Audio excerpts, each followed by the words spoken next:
Everyone, అందరికీ good morning. ఈరోజు నేను చేయబోయే బ్రేక్ఫాస్ట్ సేమియా దోశ అండి. సేమియా దోశ చాలా బాగుంటుందండి, ట్రై చేయండి. సేమియా దోశకి కావలసిన పదార్థాలు ఏంటో చూసేద్దాం. ముందుగా ఒక మిక్సింగ్ బౌల్తో సేమియా తీసుకోవాలండి. సేమియాని ఇలా మిక్సీలో వేసుకోవాలండి. బొంబాయి రవ్వ అరకప్పు బొంబాయి రవ్వ తీసుకోవాలండి. ఇప్పుడు ఈ బొంబాయి రవ్వ కూడా ఈ మిక్సీలో వేసుకోవాలండి. ఇప్పుడు పెరుగు తీసుకోవాలి.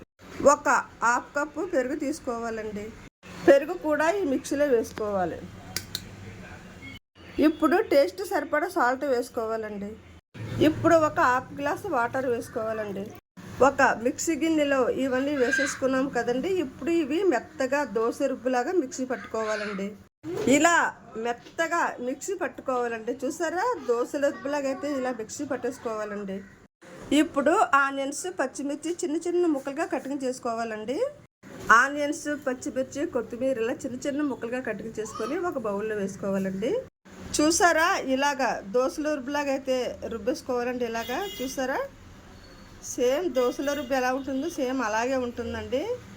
దోశ అయితే చాలా టేస్టీగా, చాలా క్రిస్పీగా, చాలా అంటే చాలా బాగుంటుందండి. ట్రై చేయండి. సేమియా దోశ సూపర్గా ఉంటుందండి. చూడండి, ఇలా ఒక గరిటెతో పిండి వేసుకొని ఇలా దోశ పలసగా వేసుకోవాలండి. ఇప్పుడు మనం ఆనియన్స్, పచ్చిమిర్చి, కొత్తిమీర ఇవన్నీ కటింగ్ చేసుకొని పెట్టుకున్నాం కదండి. ఇవన్నీ అయితే ఇలాగా పైన అయితే వేసుకోవాలండి. దోశ ఇలా పలసగా వేసుకొని అయితే రౌండ్గానే పైన ఆనియన్స్, పచ్చిమిర్చి, కొత్తిమీర కూడా ఇవన్నీ కూడా పైన వేసుకోవాలండి. ఇప్పుడైతే ఆయిల్ వేసుకోవాలండి. ఇలా చుట్టూ ఆయిల్ వేసుకుంటే చాలా టేస్టీగా, చాలా అంటే చాలా బాగుంటుందండి దోశ. ఆయిల్ వేసుకున్న పర్వాలేదండి, నెయ్యి వేసుకున్న పర్వాలేదు, మనకి ఏది కావాలంటే అది వేసుకోవచ్చండి. చాలా టేస్టీగా ఉంటుంది ఈ దోశ అయితే. మరి సేమియా దోశ చూసారా, దోశ అయితే ఒక వైపు బాగా రోస్ట్ అయిపోయింది, వేరే వైపు అయితే మార్చేద్దామండి. చూసారా, ఈ వైపు కూడా ఇలా రోస్ట్ అయిందండి. ఇలా క్రిస్పీగా బాగా రోస్ట్ అయితే చాలా టేస్టీగా బాగుంటుందండి దోశ.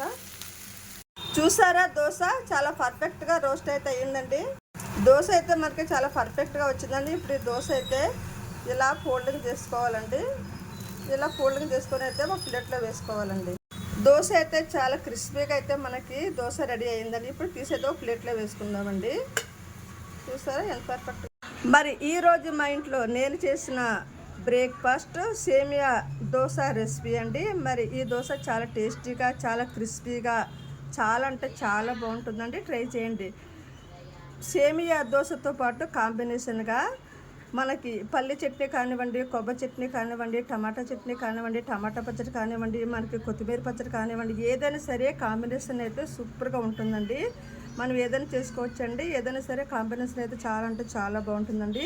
మరి నేనైతే ఈరోజు సేమియా దోశతో పాటు కాంబినేషన్గా నేనైతే ఈరోజు టమాటా పచ్చడి అయితే ప్రిపేర్ చేశానండి. చూసారా, టమాటా పచ్చడి చాలా అంటే చాలా టేస్టీగా, చాలా బాగుంటుందండి. నేనైతే ఈరోజు ఈ సేమియా దోశతో పాటు నేనైతే టమాటా పచ్చడి అయితే ప్రిపేర్ చేశానండి. మరి ఈ కాంబినేషన్ కూడా చాలా అంటే చాలా బాగుంటుందండి. మరి ఈ రెసిపీ కనుక మీకు నచ్చితే లైక్ చేయండి, షేర్ చేయండి. మరి నా ఛానల్ అయితే సబ్స్క్రైబ్ చేయండి. నా ఛానల్ చూస్తున్న ప్రతి ఒక్కరికి కూడా చాలా చాలా థ్యాంక్స్ అండి. మరి థ్యాంక్ యూ వెరీ మచ్ అండి.